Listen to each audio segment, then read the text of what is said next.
Assalamualaikum warahmatullahi wabarakatuh. Alhamdulillahirabbil alamin. Wassalatu wassalamu ala asyrafil anbiya wal mursalin sayyidina wa habibina wa syafi'ina wa nuri qulubina Muhammad habib rabbil alamin wa imamil ghurril mahajjalin wa ala alihi wa sahbihi ajma'in. Subhanaka la ilma lana illa ma 'allamtana innaka antal alimul hakim. Rabbi shrah li sadri wa yassir li amri wahlul 'uqdatam min lisani yafqahu qawli, amma ba'du. Yang sama-sama kita muliakan, kita hormati dan kita cintai para habaib anak cucu Nabi kita Muhammad sallallahu alaihi wasallam, yang di dalam diri mereka Nabi kita Muhammad SAW bersabda, khuliqu min tinati ruziqu ilmi wa fahmi ya wailuhum man yukazzibuna bifadlihim la ana lahumullahu syafa'ati. Yang artinya, mereka keluargaku tercipta daripada darah dagingku. Mereka mendapatkan rezeki, ilmu, dan juga cara pemahamanku. Barang siapa yang membohongkan kemuliaan mereka, semoga Allah tidak memberikan syafaatku kepadanya. Semoga kita termasuk mencintai mereka, sehingga kita semuanya termasuk mendapatkan syafaat dari datuk mereka, Nabi kita Muhammad SAW. Alhamdulillah, pada malam ini banyak para habaib datang, terutama yang saya rindukan orang tua kita bersama Al-Habib Alwi, Segaf, Habib Abdul Malik, Al-Kaf, Al-Habib Ali, Ibn Al-Habib Taufik Al-Idrus, Habib Husin, Ibn Habib Taufik Al-Idrus, dan juga semua para habaib. Mohon maaf saya tidak sebutkan satu persatu, namun tanpa mengurangi rasa hormat kami, takut salah dalam penyebutan nama-nama mereka, tanpa mengurangi rasa hormat kami. Sekali lagi kita doakan semoga habaib kita panjang umurnya, sehat badannya, dimudahkan segala urusannya, ditambah semangat dakwahnya. Dan wabil khusus sahibul majlis, ananda kami Al-Mubarak Al-Bar biwalidih Al-Habib Abdullah bin Muhsin Barakwan. Kita doakan semoga beliau terbuka hatinya dengan berbagai macam ilmu yang bersumber daripada laduninya insyaallah, dan semoga Allah bukakan pintu rezeki yang luas untuknya, sehingga beliau bisa mengabdi kepada datuknya Rasulullah SAW dengan membuat majelis yang terus berkesinambungan tanpa ada beban sama sekali, bahkan menjadi sebab insyaallah beliau solusi bagi masyarakat di sini, masyarakat di sekitar sini, bahkan masyarakat Kalsel, bahkan masyarakat Indonesia insyaallah. Barakallahu fihi wa fi ilmihi wa fi amali wa fi malihi insyaallah. Amin ya rabbal alamin. Yang sama-sama kita muliakan, kita hormati, kita cintai para alim ulama, para guru yang berhadir. Alhamdulillah, datang Guru Ridho,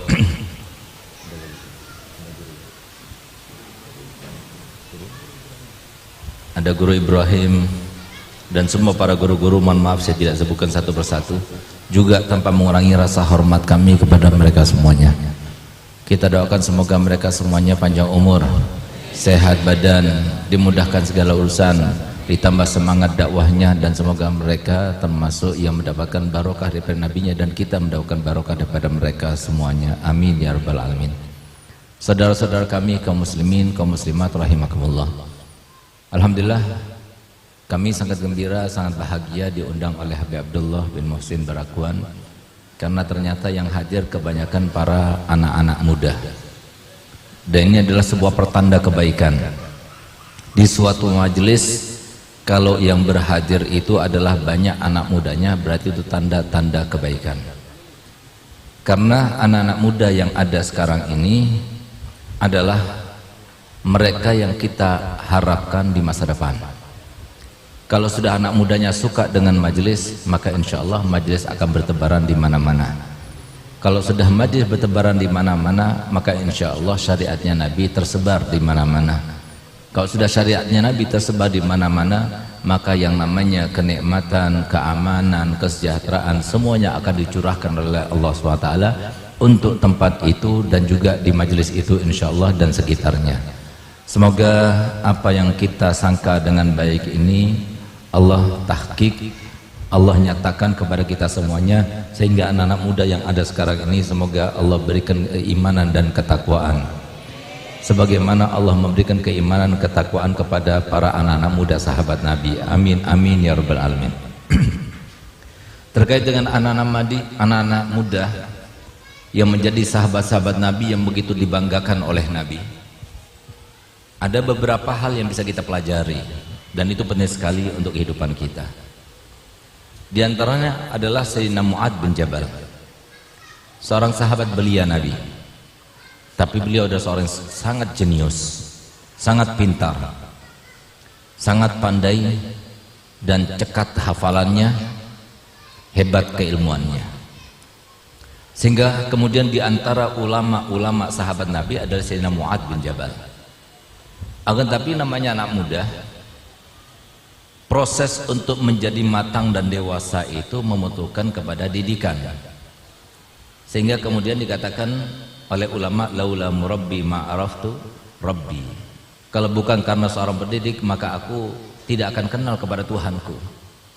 Termasuk yang mendidik Sayyidina Mu'adz bin Jabal itu adalah Nabi kita Muhammad SAW.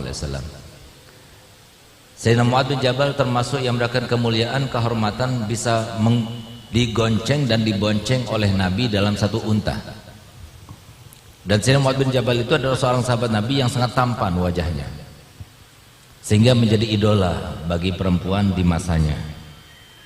Suatu waktu Nabi kita Muhammad SAW memboncengnya, tiba-tiba ada perempuan-perempuan yang cantik lewat. Namanya anak muda, melihat perempuan cantik, akhirnya beliau menoleh, menengok, berusaha untuk melihat perempuan tersebut. Subhanallah, Nabi kita Muhammad SAW termasuk di antara mukjizatnya itu melihat dari belakang seperti melihat dari depan. Sehingga Sayyidina Mu'adz bin Jabal disangkanya Nabi SAW tidak melihat karena beliau berada di belakangnya Nabi, melihat kepada perempuan tersebut. Subhanallah, oleh Nabi dipegang kepalanya, diarahkan ke depan. Kenapa Nabi SAW melakukannya? Apakah itu ada sesuatu yang sia-sia? Tidak. Akan tapi Nabi SAW sangat tahu bahwasanya anak muda ini adalah harapan. Akan tapi yang namanya setan itu sudah berjanji kepada dirinya, dan janjinya itu diabadikan dalam Al-Qur'annya, tidak akan dibiarkan. Seorang anak muda menjadi anak muda yang soleh, seorang anak muda yang disebutkan oleh Nabi SAW di antara yang akan dinaungi dengan naungannya yang tidak ada naungan pada saat itu kecuali hanya naungannya Allah SWT, yaitu syabun nasya'a fi ibadatillah, seorang anak muda yang tumbuh dewasa dalam keadaan beribadah kepada Allah, tidak akan dibiarkan. Sehingga kita lihat jarang sekali ada anak muda yang ahli majelis, jarang sekali ada anak muda yang ahli sholat, jarang sekali anak muda yang ahli ibadah, jarang sekali anak muda yang ahli qiyamul lail, jarang sekali anak muda yang ahli akhlak yang baik dan sebagainya. Kenapa? Karena ada musuh. Musuh itu adalah musuh yang sudah dinyatakan, bahkan diambil sumpah oleh Allah SWT kepada kita semuanya untuk menjadikannya musuh. Sehingga kemudian Allah Ta'ala firman dalam Al-Quran, alam a'had ilaikum ya bani adama an la ta'budush syaitan innahu lakum aduwwun mubin.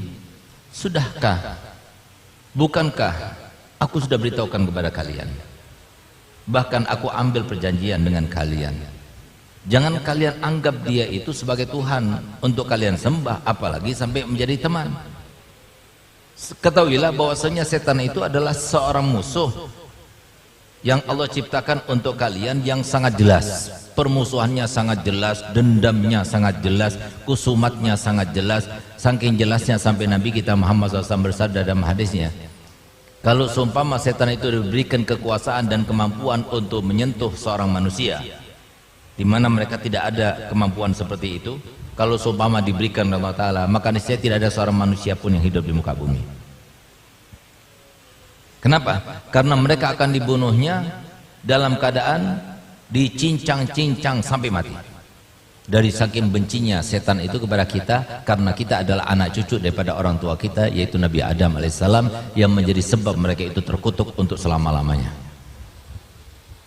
Di saat itulah, ketika setan itu diturunkan dari surga, maka dia itu berjanji, bahkan bersumpah, wa izzatika la aghwiyannahum ajmain, demi kemuliaanmu ya Allah, aku berjanji, aku akan jerumuskan mereka semuanya. Aku akan masuk dari atas mereka, dari arah kanan mereka, dari arah kiri mereka, dari belakang mereka, dari bawah mereka. Kami akan masuk kepadanya.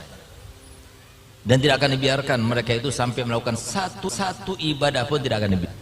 Sampai-sampai pernah salah satu murid Imam Hasan Basri berkata begini, Imam, apakah kalau kita ini tidur, setan kita itu juga tidur? Apa jawaban Imam Hasan Basri? Kalau seumpama waktu kita tidur mereka itu juga tidur, lastarahna. Kalau seumpama mereka itu tidur juga ketika kita tidur, maka kita akan istirahat. Tapi ternyata tidur pun tidak akan dibiarkan. Datang lewat mimpi, datang untuk mengikat rambut kita supaya tidurnya enak, supaya nggak bangun malam, supaya tidurnya itu tidak bangun-bangun dan sebagainya. Itu adalah perbuatan setan ketika kita tidur. Nah, oleh karena itu, maka apa yang dilakukan oleh Sayyidina Mu'adz bin Jabal atau yang dilakukan oleh Nabi terhadap Sayyidina Mu'adz bin Jabal itu adalah sebuah hikmah, bahwasanya apa? Anak muda ini adalah masa depannya. Anak muda ini adalah harapan orang tuanya.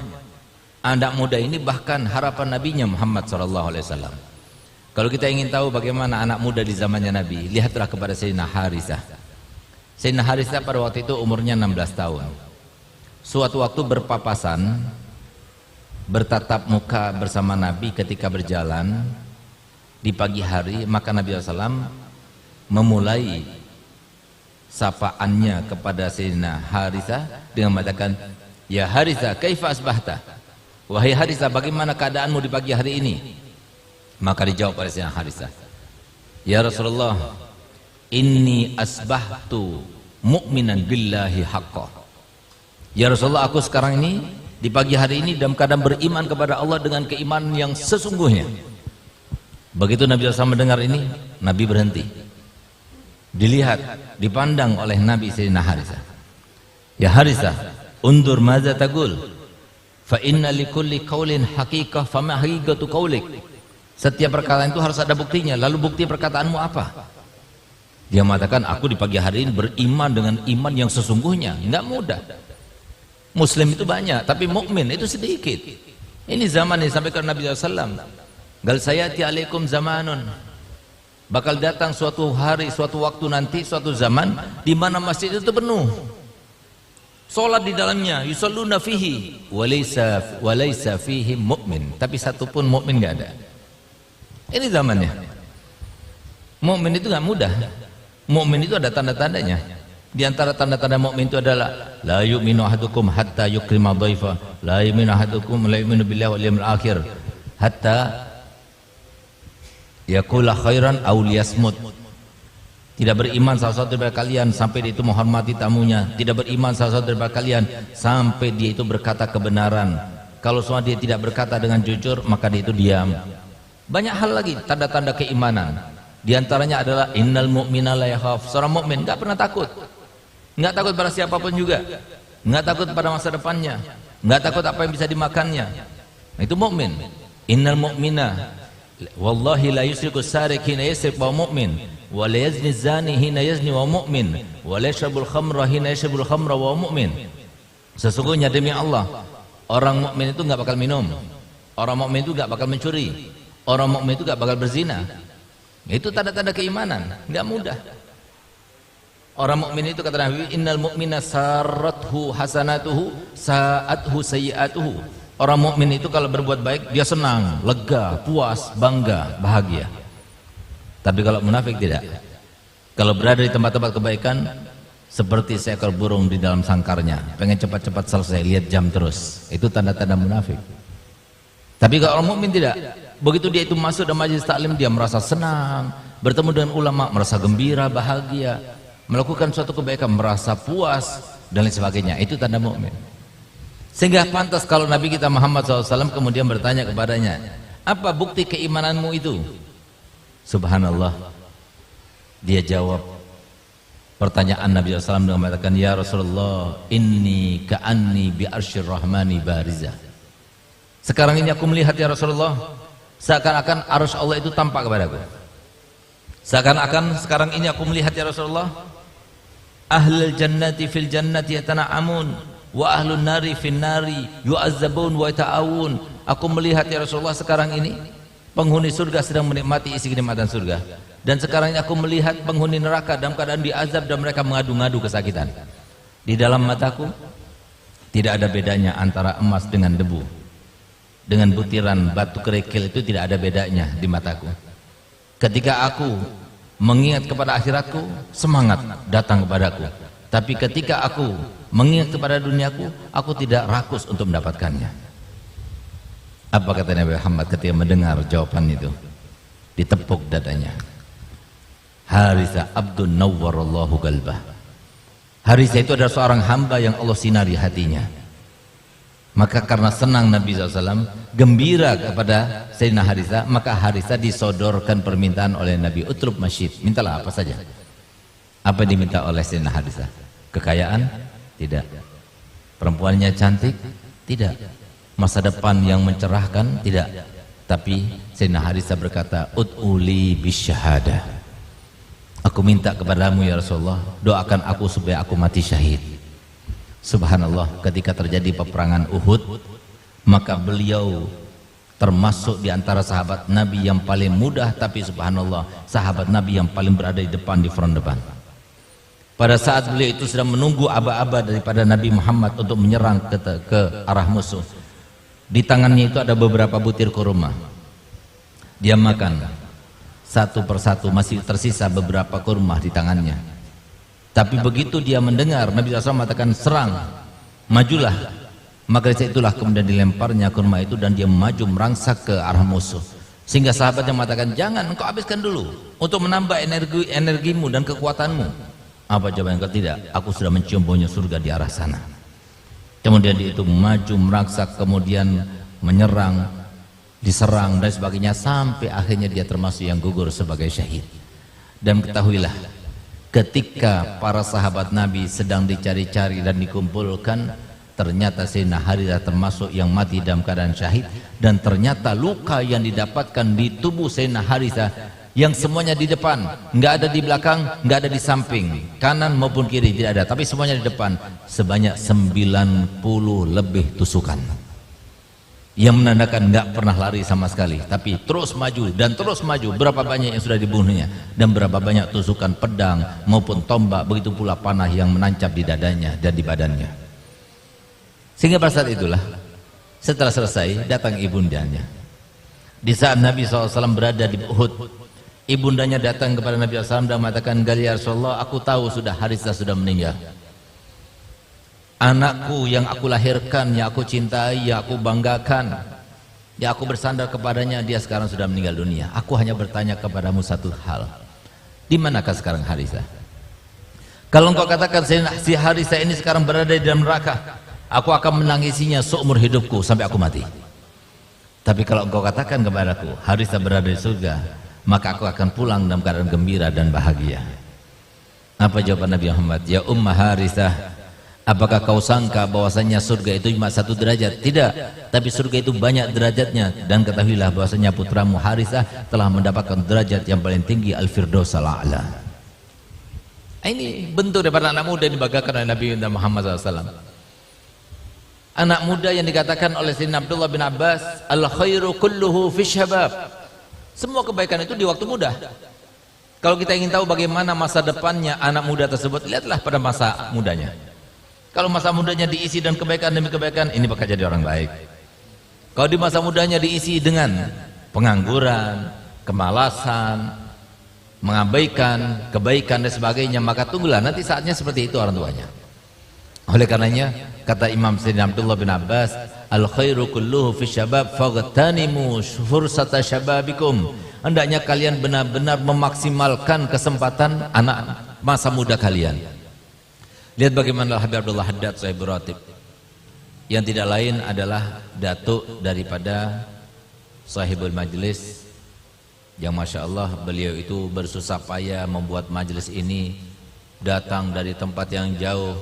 Di samping beliau itu berbakti kepada ibunya, beliau masih memperhatikan warisan daripada ayahnya, karena ayahnya sudah berkeinginan untuk membuat majlis ini, tapi tidak kesampaian karena keburu tiba ajal beliau. Dan kita doakan semoga majlis ini menjadi jariah bagi beliau, sehingga beliau di tempat sana membanggakan datuknya karena sudah ada anaknya yang meneruskan keinginan beliau, harapan beliau, dan semoga ini terus akan menjadi jariah bagi beliau sampai hari kiamat nanti. Anak keturunannya Al-Habib Abdullah terus insyaallah bisa menyebarkan agama Allah dan agama Nabi Muhammad SAW di dalam majelis ini insyaallah. Kita doakan dulu semoga Habib Abdullah cepat kawinnya, biar tenang hidupnya.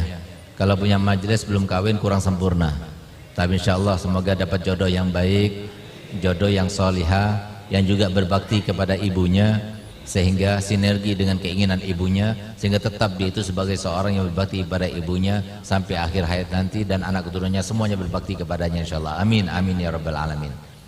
Al-Habib Abdullah Haddad datuk beliau seorang habib yang walaupun di antara habaib itu ada ya yang namanya fanatisme, itu ada, itu tidak bisa dipungkiri sifat manusia. Tentunya kita bangga dengan bangsa sendiri, marga sendiri, walaupun habaib tersebut satu, habaib itu satu, tapi memang habaib itu ada kelas-kelasnya. Jadi Asgaf, Ali Idrus itu kelasnya atas, tapi kalau Abah Harun itu seperti saya kata saya punya Abah Harun itu sendalnya habaib, di bawah tingkatannya kalau Abah Harun itu.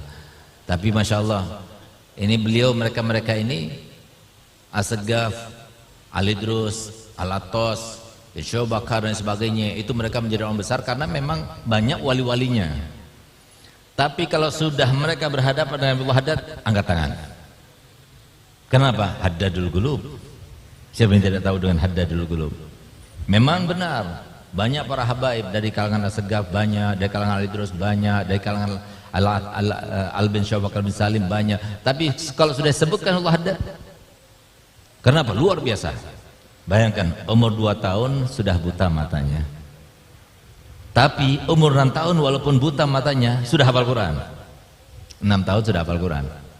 Mulai umur 6 tahun sudah mempunyai kebiasaan bukan main lato-lato, tapi beliau itu mempunyai kebiasaan kalau sudah masuk waktu duha beliau melaksanakan sholat 200 rakaat setiap hari. Berarti dari umur 6 tahun itu sudah biasa dia itu mujahadah. Kalau kita tanyakan kepada anda semuanya, sudah pernah mujahadah? Apa mujahadah kalian? Kalian bingung, apa itu mujahadah? Padahal mujahadah itu disebutkan dalam Al-Quran. Padahal mujahadah itu kunci sukses, pintu terbuka bagi mereka yang ingin mendapatkan kemuliaan daripada Allah Ta'ala, itu ya harus lihat pintunya. Pintunya apa? Ya mujahadah. Sehingga Allah Ta'ala firman Al-Quran, وَالَّذِينَ جَاهَدُوا فِينَا لَنَهْدِيَنَّهُمْ سُبُلَنَا. Mereka yang melawan hawa nafsunya, berusaha mendekatkan diri kepada Allah Ta'ala, kami akan berikan bukan hanya satu pintu, tapi banyak pintu. Pintu kemuliaan, pintu kewalian, pintu kemurahan, pintu keberkahan, semuanya akan dibuka oleh Allah Ta'ala. Tapi harus mujahadah.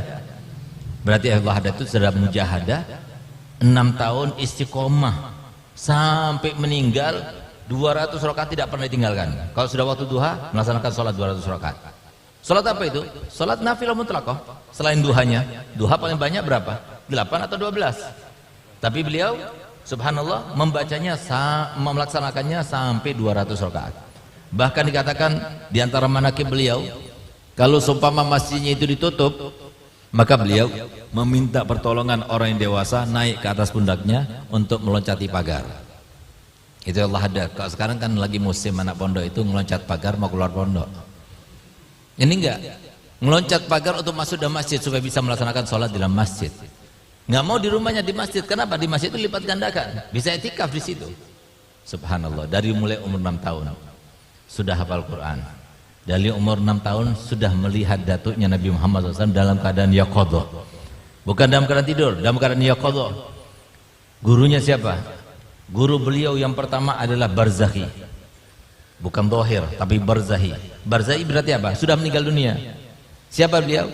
Al-Habib Abdullah bin Abu Bakar Sakran, yang dijuluki dengan Ali Idrus, datuknya bangsa Ali Idrus ini, Habib Abdullah Ali Idrus. Sehingga pas selalu beliau katakan, dari semenjak kecilnya sampai mudanya sampai tuanya, beliau katakan, ya Habibana Abdullah Ali Idrus, sebagaimana engkau perintahkan aku untuk menjiwai dan merasakannya, sekarang aku berada di bawahmu, tapi suatu waktu aku akan berada di atasmu. Itu adalah perintah daripada gurunya sendiri, supaya mempunyai semangat semacam itu. Sebagaimana Habib Abdullah Al Idrus Al Akbar, beliau yang mengatakan, selalu aku ketika aku di masa mudaku, di masa mujahadahku, aku membaca manakibnya daripada orang tuaku. Setiap aku melihat mujahadahnya salah satu daripada para habaib yang luar biasa, aku bawa kepada ibuku, Bu, doakan aku supaya aku bisa seperti ini. Subhanallah, berkat doanya ibunya, dia coba berhasil. Setelah berhasil, cari lagi. Kemudian kalau dia dapatkan, datang lagi pada ibunya, Bu, doakan aku supaya aku bisa mujahadah seperti ini. Akhirnya apa? Dia minta doa kepada ibunya dan mencobanya dan berhasil, dan begitu seterusnya. Begitu pula muridnya. Di saat itu gurunya itu mengajak Habibullah Haddad kecil pergi ke Masjid Muhdhar. Kata beliau, ternyata Masjid Muhdhar itu penuh. Ini sesuatu yang bukan asumsi umum, karena ini adalah kisah dan manaqib daripada para wali. Tapi di situ disebutkan bahwasanya Habibullah Haddad dari bertemu dengan kakeknya Rasulullah SAW dalam keadaan yaqadhah, dan itu mungkin saja. Kenapa? Karena bukti nyata sudah jelas, dasarnya, dalilnya ada. Kenapa? Setiap kita melaksanakan sholat 5 waktu, pasti di dalam tasyahud kita itu ada salamnya kepada Nabi Muhammad. Dengan bagaimana kita mengucapkan salam? Assalamu alayka ayyuhan nabiyyu wa rahmatullahi wa barakatuh. Salam kepadamu. Kalau seumpama kafnya itu diganti menjadi alaihi atau ala Nabi Muhammad misalnya, nggak sah sholat kita. Berarti apa? Nabi Muhammad ada di depan kita. Bahkan lihat bagaimana Sayyidina Abu Abbas Al-Mursi radhiyallahu anhu arda, beliau katakan, lau ghaba anni an-nabi SAW tarfata ain ma'adattu nafsi minal muslimin. Kalau seumpama Nabi SAW hilang daripada pandanganku, satu kejam mata saja, satu kejam mata hilang daripada pandanganku, aku tidak anggap diriku ini daripada seorang mukmin, seorang muslim. Berarti apa? Setiap saat, setiap waktu dia melihat Nabi Muhammad SAW. Cuma kita ini karena terhijab dengan dunia, terhijab dengan hawa nafsu, terhijab dengan kelakuan-kelakuan kita yang bukan identik dengan akhirat kita, akhirnya kita tidak bisa melihat yang semacam itu. Padahal sifat mukmin yang pertama kali disebutkan dalam Al-Quran adalah dalam surat Baqarah, bahkan awal Baqarah, hudan lil muttaqin. Siapa muttaqin? Alladzina yu'minuna bil ghaib. Mereka yang beriman kepada gaib. Jadi hal-hal yang gaib itu lebih banyak. Di situ, di tempat yang semacam ini diturunkan sakinah. Seperti apa sakinah? Turun maghfirah. Seperti apa maghfirah? Turun rahmat Allah. Seperti apa rahmat Allah? Itu sesuatu yang gaib. Besok akan datang apa yang terjadi, kita nggak tahu. Mungkin pada malam ini, tempat ini, insya Allah ada seseorang yang dibuka hatinya oleh Allah Ta'ala, kita nggak tahu. Bersambung ke hatinya dengan Nabi Muhammad SAW, kita nggak tahu. Itu sesuatu yang gaib, yang bisa dicari dan paling patut untuk dicari di masa-masa muda.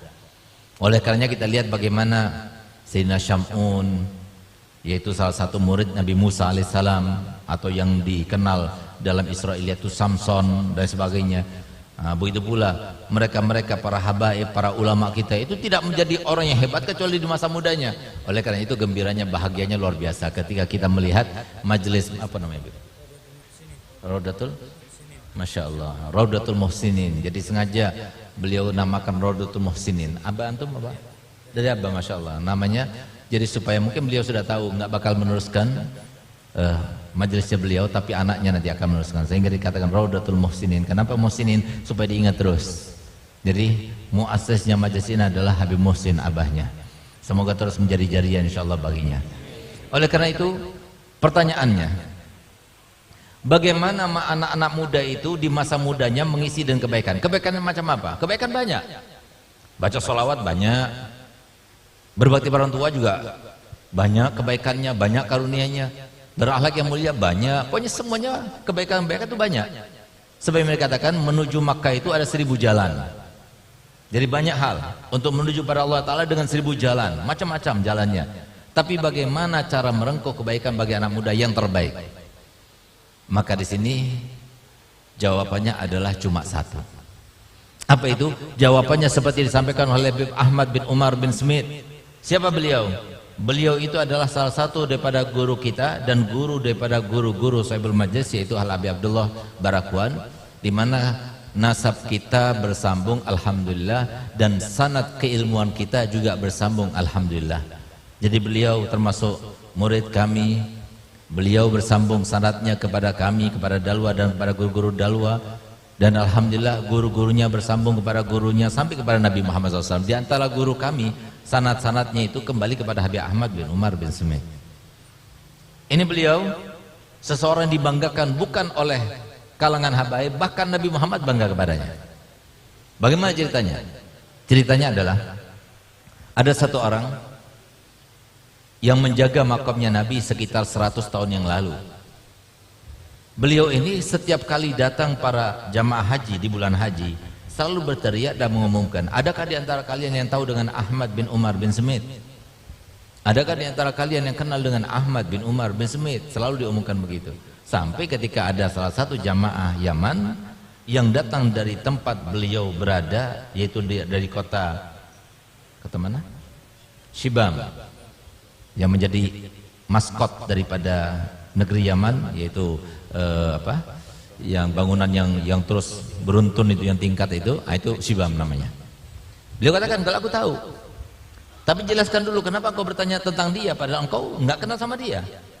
Enggak, pokoknya kamu ceritakan saja baru. Tidak, saya nggak mau ceritakan, kecuali kau ceritakan juga kenapa kau bertanya tentang dia. Barulah kemudian dia itu bercerita. Yang bercerita siapa? Yang bercerita ini adalah Habib Ali bin Muhammad Habsyi yang mengarang kitab Simtud Duror di dalam Majmu' Kalamihi. Kata beliau, bercerita yang menjaga makam ini, aku bertanya tentangnya karena aku penasaran siapa sih beliau. Begitu cintanya datuknya kepadanya. Setiap hari Senin Nabi SAW itu mempunyai perkumpulan dengan para wali-wali tertentu, bermusyawarah setiap hari Senin pada waktu kelahirannya. Berarti apa? Pada waktu sahur sebelum fajar. Di situ disebutkan wali-walinya. Ini wali baru ya Rasulullah, sifatnya begini-begini. Ini wali begini-begini. Ini wali begitu-begitu. Semua disebutkan. Tapi Nabi SAW meresponnya biasa saja. Tapi ketika Habib Ahmad bin Umar bin Smith yang disebutkan, maka habis tempat dan waktu yang digunakan pada saat itu hanya untuk memujinya. Sehingga begitu cintanya Nabi Muhammad kepadanya, begitu bangganya Nabi Muhammad kepadanya, sehingga Nabi SAW itu sampai menceritakan dan mengambil waktu tersebut semuanya hanya untuk memuji dia. Aku penasaran siapa dia. Maka kemudian kata yang ditanya, kalau seumpama kamu ingin tahu siapa Habib Ahmad bin Umar bin Smith, Ahmad bin Umar bin Smith ini kerjaannya cuma satu. Apa itu? Dakwah ilallah. Setiap waktu, setiap saat mengajar. Pergi masjid sana, pergi ke masjid satunya, pergi ke ladang sana, pergi ke ladang satunya, hanya untuk mengajarkan. Kamu apa yang nggak tahu daripada amal ibadah kamu? Apa yang kamu nggak tahu tentang ilmu agama? Kamu tahu sudah sholat? Nggak tahu? Aku ajarkan. Satu persatu. Nggak harus kumpul dulu di majelis kemudian dia mengajarkan. Tidak, satu persatu dikejarnya. Sampai subhanallah tidak meninggal dunia di kota Shibam, kecuali kota Shibam itu sudah penuh dengan mereka yang mengerti dengan agamanya. Sehingga setiap orang yang masuk kota Shibam merasa heran. Karena apa? Karena setiap orang yang masuk kota Shibam melihat setiap orang yang sholat itu sudah bisa membedakan antara tasyahud pertama dan tasyahud kedua. Kenapa? Cara duduknya beda. Kalau tasyahud pertama duduknya bagaimana? Dengan iftirash. Kalau tasyahud kedua, tasyahud terakhir, duduknya bagaimana? Dengan tawarruk. Itu mereka semua tahu. Cara berdagang yang benar bagaimana? Tahu. Syaratnya berdagang itu bagaimana? Dia tahu. Dari mana? Dari Habib Ahmad bin Umar bin Smith. Dan di antara kebiasaannya yang bukan seperti yang kita lakukan ini, beliau itu kalau berdakwah itu ketika sudah terik-teriknya matahari jam 12 siang, itu beliau keluar bersama salah satu muridnya, mengendarai keledai, pergi ke ladang-ladang, bawa makanan sendiri, bawa minuman sendiri, didekati orang yang di ladang-ladang bekerja dan sebagainya. Kan mereka sedang istirahat kalau jam 12 itu. Ketika istirahat didekati, dikasih makanan, dikasih minuman, ditanya, apa yang kamu belum tahu tentang agama ini? Wudu sudah bisa? Oh bisa. Sholat sudah bisa? Oh belum? Diajarkan. Kamu tetap saja, rehat saja. Kalau kamu melonjor, melonjor saja. Aku hanya ingin menjelaskan saja kepadamu. Sampai segitunya untuk apa? Mencari ridhonya Allah dan Nabi-Nya Muhammad SAW. Ini yang menggembirakan Nabi Muhammad. Ini yang menyenangkan Nabi Muhammad. Kenapa? Sampai-sampai Nabi Muhammad SAW, la an yahdiyallahu bika rajulan wahidan khairun laka min humrin na'am.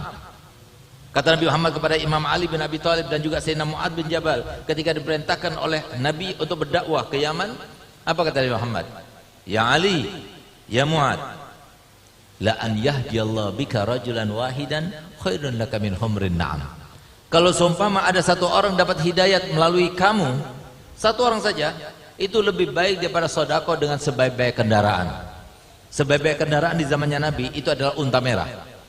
Kalau kendaraan di zaman sekarang yang paling bagus itu ada merek mobil namanya Porches, ya, Porsche, gitu ya, Porsche. Gitu. Nah, itu mobil Porsche itu ada harganya 44 juta, 44 miliar. Satu sedan kecil dinaikin 2 orang, tapi harganya 44 miliar.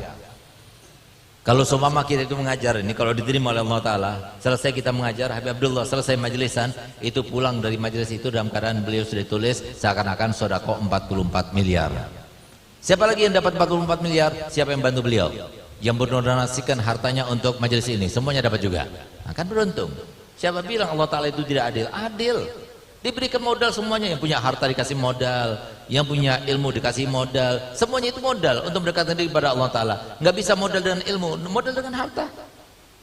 Masa Habib Abdullah mau bikin majlis ini harus kerja dulu? Kita bantu, yang punya uang kita bantu. Sama kita itu mendapatkan pahalanya. Bahkan orang yang membantu majelis semacam ini, yang membantu pesantren, yang membantu perjuangannya Nabi, yang membantu para asatidzah, para da'i dan sebagainya, itu seakan-akan bantu siapa? Langsung Nabi kita Muhammad SAW. Kenapa? Karena kata Imam Ghazali, para ulama ini, para da'i ini sasaran seputar Nabi kita Muhammad. Apapun yang kita lakukan kepada para ulama, para da'i, itu sama seperti yang kita lakukan langsung kepada Nabi Muhammad. Dengan dasar sabda Nabi SAW, man zara aliman faka'annama zarani, wa man sofaha aliman faka'annama sofahani, wa man jalasa aliman faka'annama jalasani, wa man jalasani fid dunya kutulahu jalisan yaumal qiyamah. Yang artinya, barang siapa yang datang ke rumah orang alim seperti yang kita laksanakan sekarang ini, semuanya kita datang ke rumahnya Habib Abdullah. Berarti apa? Seakan-akan kita datang ke rumahku, kata Nabi Muhammad. Berarti apa? Datang ke rumahnya Nabi Muhammad. Barang siapa yang bersama dengan orang alim, seakan-akan dia itu bersama denganku. Dan barang siapa duduk bersama orang alim seperti kita laksanakan sekarang ini, kita duduk bersama para ulama di atas pentas ini, berarti apa? Kita sedang duduk bersama Nabi Muhammad. Dan barang siapa yang banyak duduknya dengan ulama di dunia, kata Muhammad, nanti kelak di akhirat akan menjadi teman dudukku. Semoga kita semuanya termasuk yang jadikan Allah Ta'ala sebagai teman duduknya Nabi Muhammad SAW. Subhanallah. Akhirnya apa? Habib Ahmad bin Hasan Attas ini pernah suatu waktu didatangi oleh satu orang, di mana orang itu pergi ke Madinah hanya untuk melakukan berbagai macam mujahadah ibadah supaya dia itu pulang mendapatkan futuh daripada Allah Ta'ala. Siang hari puasa, malam hari semalaman suntuk sholat, sampai setelah sebulan mimpi Nabi SAW. Nabi SAW berkata kepadanya, apa yang kamu inginkan dengan ibadahmu ini? Ya Rasulullah, aku ingin keterbukaan dalam ilmu, ingin futuh.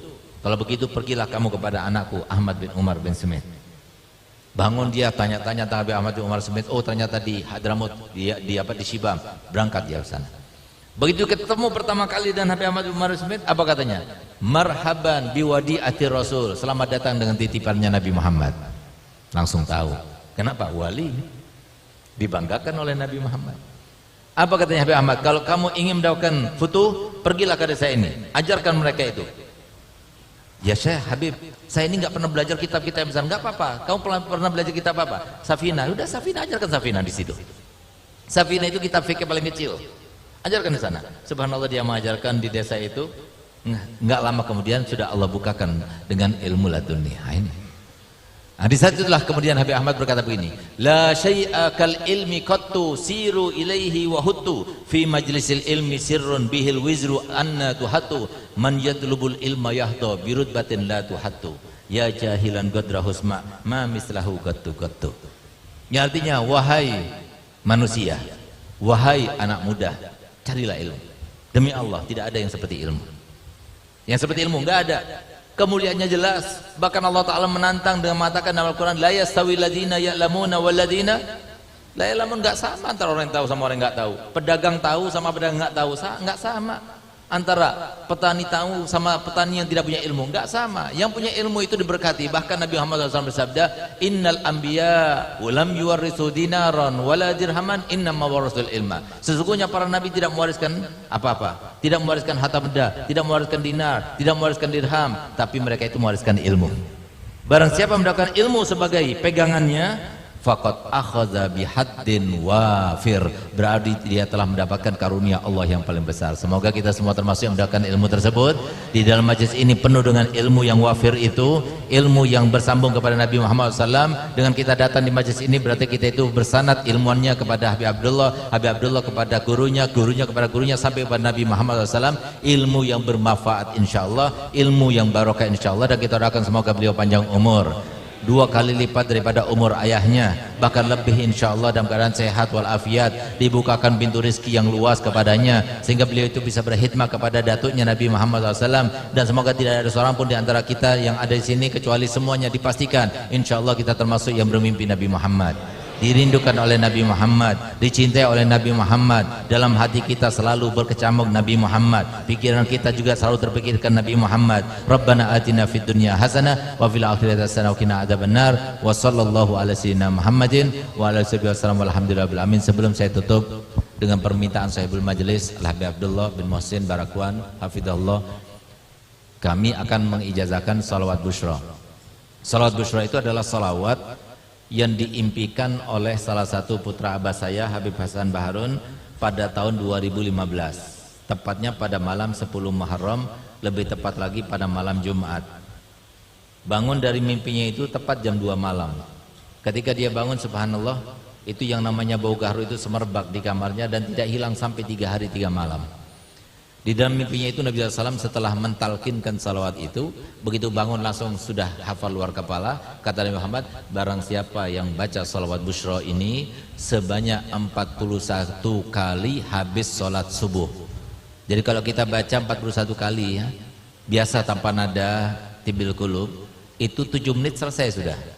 Sedangkan cara membacanya bagaimana yang benar? Cara membacanya dari 1 sampai 38 baca biasa saja. Nanti 39, 40, 41 kita akhiri dengan nada tibil qulub sebagai pertanda sudah selesai. Dan juga untuk mengambil keberkahan dan melaksanakan perintah Nabi, karena diimpikan Nabi SAW membacanya dengan nada tibil qulub. Dan kemudian Nabi SAW insyaallah hadir ketika rohaniyahnya ketika dibaca dengan nada tibil qulub. Rasulullah senang ketika dibaca dengan seperti itu. Nah, oleh karena itu, maka sebelum saya ijazahkan, saya akan terjemahkan supaya lebih mantap lagi. Allahumma sholli wa sallim, ya Allah haturkan salawat serta salam ala sayyidina Muhammadin, kepada junjungan kami Nabi Muhammad, sahibil busra, sumber dari segala macam kabar gembira dan kebahagiaan. Salatan, salawat yang aku baca ini maksudnya, tujuannya ya Allah, tubasyiru Nabi, engkau berikan kabar gembira kepada kami, engkau bahagiakan kami, wa ahlana, dan semua keluarga kami, wa uladana, dan semua anak keturunan kami, wa jami'a masyaihina wa mu'allimina, dan semua guru-guru kami, wa talabatana wa talibatina, dan semua santri serta santriwati kami, min yaumina hadza, dari hari ini engkau bahagiakan kami ya Allah, ila yaumil akhirah, sampai hari akhirat nanti. Itu artinya. Ayo sama-sama kita ikuti, lalu kita akan ijazahkan. Bismillahirrahmanirrahim. Allahumma salli wa sallim ala sayyidina Muhammadin sahibil busyra, salatan tubashshiruna biha wa ahlana wa auladana wa jami'a masyaikhina wa muallimina wa talabatana wa talibatina min yaumina hadza ila yaumil akhirah. Kita baca dengan nada tibil qulub 3 kali dengan niat semoga kabul hajat semuanya. Habib Alwi Asga panjang umurnya, dan kita semuanya seperti umur beliau insyaallah, dalam keadaan sehat walafiat dan berkah insyaallah. Bismillahirrahmanirrahim. Allahumma salli wa sallim ala sayyidina محمد صاحب البشرى صلاة تبشرنا بها وأهلنا وأولادنا وجميع مشايخنا ومعلمينا وطلبتنا وطالباتنا من يومنا هذا إلى يوم الآخر الله الله اللهم صل وسلم على سيدنا محمد صاحب البشرى صلاة تبشرنا بها وأهلنا وأولادنا وجميع مشايخنا ومعلمينا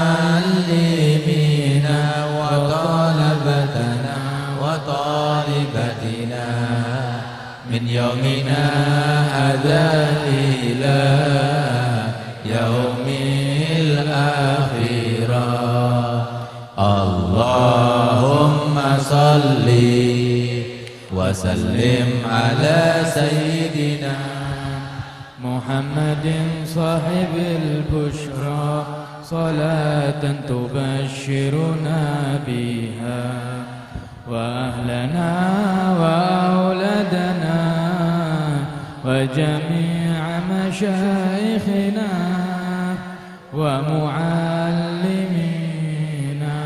وطلبتنا وطالبتنا من يومنا هذا إلى يوم الآخرة.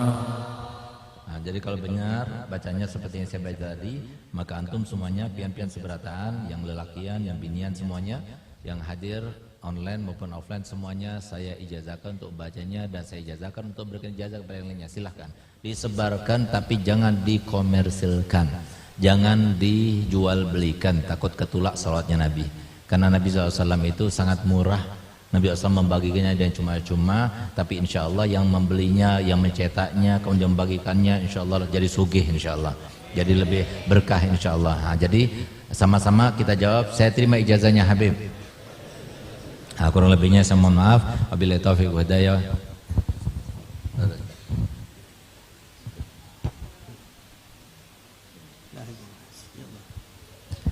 Kita bertasmiyah Al-Fatihah Al-Aniyah Anallah Jalla Azal Isim Ahmad Muhajir bin Haji Mustafa Kamal yubarik fi ismih, yubarik fi man tasamma bihi, wa yubarik fi hadal walad. Anallah yaj'alhu min ulamil amilin wa du'atil mukhlisin wa uladana wa zurriyatana wa tarabatana wa talibatina wa minal muwaffaqin wa min ulamil amilin du'atil mukhlisin wa minal mutakhaliqin bi ahli sayyidil musallin muttafiqin ala khair wal masarrat wal farah sarah wa ilm wan nur wa anallah yaj'al man tala umruhu hasuna amaluhu wa yaj'al man yahdu syafa'atin nabi sallam wa mahabbatina wa ru'yatina nabi sallam yaqdatu manaman fid dunya qabla akhirah wa tasul bi riayat wal inayat wal hidayat wal baqiyati salihat wa sadat al abadiyah ala hadhihi yakunatun salihah wa ala man salih al fatihah